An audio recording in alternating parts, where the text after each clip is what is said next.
bit. 18th of November 2005. The year had started with George W. Bush being sworn in as US President for a second term. Now better remembered for his linguistic innovations and for his statesmanship, or lack thereof, he's simultaneously one of the most and least popular presidents of the US in world history.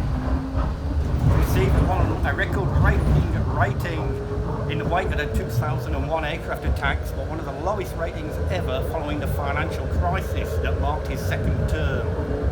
It's hard to convey now how scary things got in the early noughties following the war on terror and then the war on everything else. Even the spectacularly inoffensive Dixie Chicks that got sent to a gulag for speaking their brains, and nobody wanted to be the next one of them. A ray of musical hope was provided unexpectedly when Green Day, a widely derided but wildly popular pop-punk trio from Berkeley, California, put out American Idiot in September 2004. It was the State of a Union address-style concept punk rock opera full of power chords and slogans, with an odd oi tinge to it. The melodies were so familiar that it was almost inevitable that somebody would call them out on their subconscious plagiarism. Mashup artists Code 9 and Party Ben did that exactly, and then they did some more. Their disc kicked Green Day's original LP out of the park.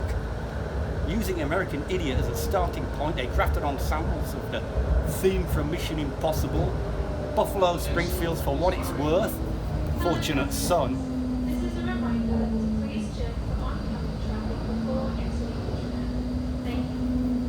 by Creedence being a bit near the bone for them, I suppose, and the Beatles, A Day in the Life, and unexpectedly, Blackbird too.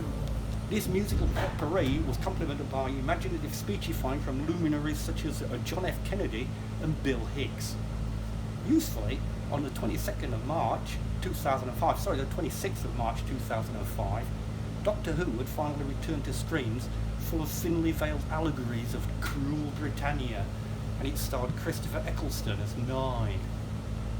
The star had been AWOL for 15 years or so, having been canned on 6th of September 1989, a year or so after the KLF's #1 smash with the mashup of the theme tune of that show. I told you about it before. A recursive mashup of the Time Lord's original postulated the cult links between the Bush administration, quoting his speech at Fort Hood TX on 3rd of January 2003, the actual Daleks themselves from episode 6 of Genesis of the Daleks, originally broadcast 12th of April 1975, all featured on Doctor Who on Holiday, one of the American Edit's standout tracks. The name Dean Grey, of course, was a spoonerism of Green Day, and a reference to Grey Tuesday too. It would have been a real anagram of Green Day, as well as matching the spelling of Danger Mouse's record, if they had anglicised it to Dean Grey with an A, rather than, Grey with an E rather than Grey with an A, which they had it in the record. It didn't make any bloody sense at all.